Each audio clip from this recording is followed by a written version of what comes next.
Welcome back to Power Lunch. A lot of people are talking about the fact that with the rand hovering around at the moment, the 9 level has been to 9.15. But anyway, the point is that it's a new trading band that we will be importing inflation into South Africa. The CPI has come out recently at 5.7%, still within the band, but just sort of edging higher. So what about producer price inflation? Prices of goods at the factory gates. Well, it came out today. It was unchanged for the third straight month in December. Slightly surprising.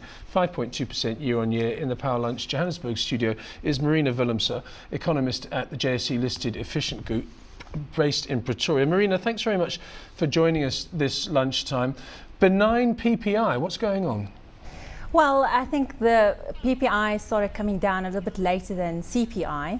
So I think the trend has turned. There's been a low point in the late second or early first half of second half of last year, when it came around 4.8, 4.9, and I think it bottomed out at that point. I think what we're seeing slowly but surely is inflation coming back, still very muted in the producer side of the economy, and we don't expect it ballooning out now, but it's probably going to start showing inflation as global inflation starts picking up. And for now, I think there's still a little bit of room in terms of prices increasing a little bit slower. Does this tell you that there's some kind of decoupling between prices of goods at the factory gates, which is PPI, of course, as I said, and prices at the retail level? In other words, in the economy, in the factory economy, there's not much demand, but at the shop level there is. Can that ever be the case? Well, I don't think what we're seeing in inflation now is really demand driven. I think there's different factors, specifically in CPI's case. It's things that we can't really control. It's been electricity.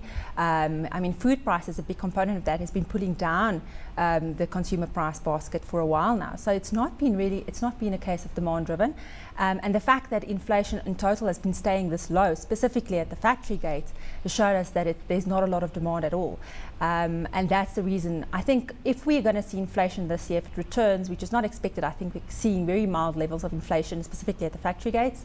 If it returns, it might be a supply story, that there's a supply issue. Okay. The theory, of course, is that once the price, once goods leave the factory gates and then get trucked off to the retailers, then there will be some kind of convergence of those two prices. We've got 5.2% PPI, we've got 5.7% CPI. Despite all the doomsayers and the oil price and the rand and everything, it does suggest, in theory anyway, that CPI might come down.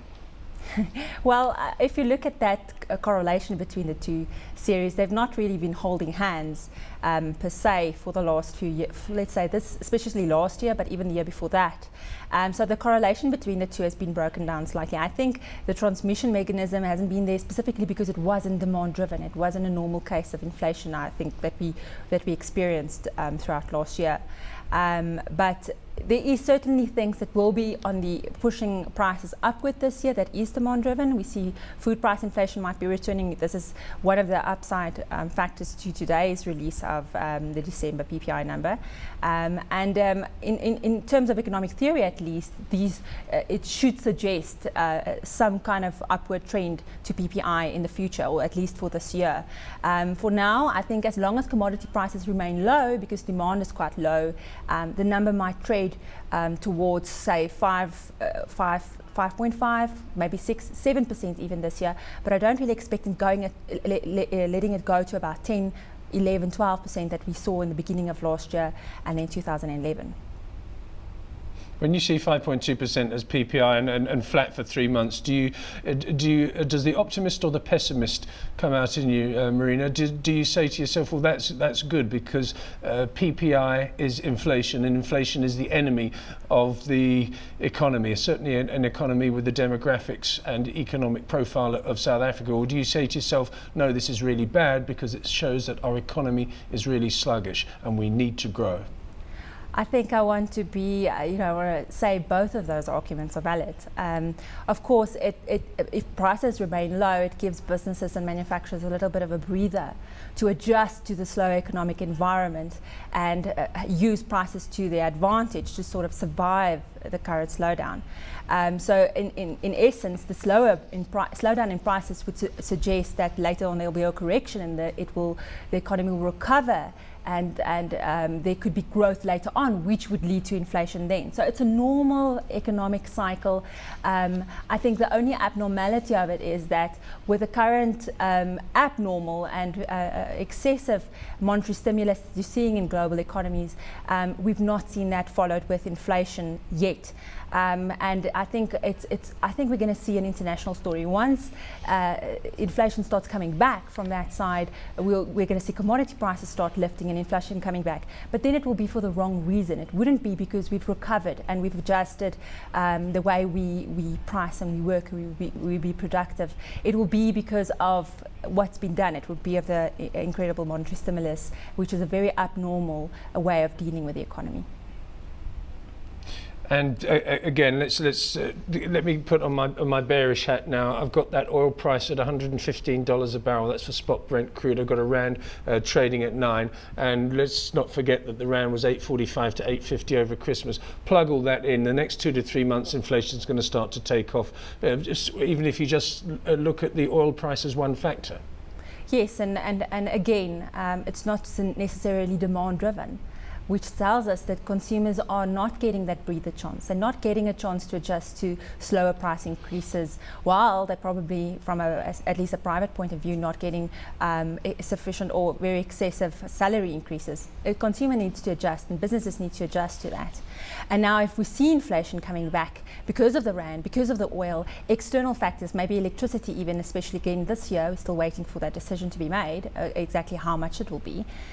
The consumer has to deal with price increases in a time when they should actually have lower prices, but external factors are causing them to have this extra stress and extra burden. And the same for businesses. I think everybody's in a very tough spot.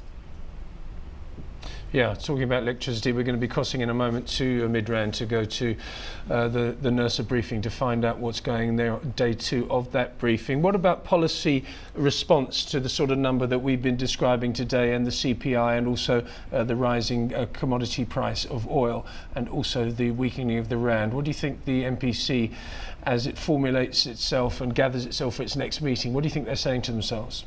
Okay, before I answer your question, just want to mention that internally we've got a forecast on the oil that's a little bit lower than what it is at the moment. So we've got oil coming down. We had the same forecast because of demand last year, which didn't come through. So I'm saying at least if this holds, we'll see some relief coming from oil.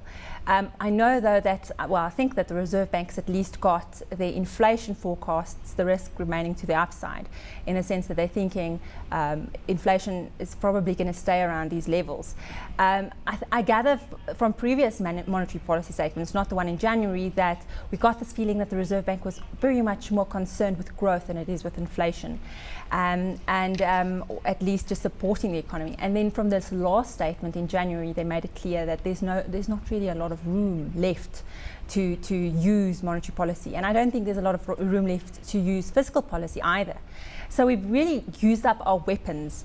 So I think that if inflation comes back and it's not demand driven and monetary policy is not working, that's going to be a tough spot. But that's being very, I think, maybe being too worried prematurely. I think we need what we're expecting for this year at least is for inflation to stay around these levels, not to become such a big worry. At least for this year, perhaps even next year if we're lucky. And this will give us time. If we can stay, I think if we can let interest rates remain at this level, not cause extra stress on the system, I think it depends from which side. Looking at it, of course, from a monetary policy point of view. From a fiscal policy point of view, we need to remain extremely strict and try to keep that in control. And we'll buy some time. If inflation stays in tune, we could just adjust some of the other things in the economy, and hopefully in 2-3 years' time we'll have more space to support the economy in those ways again.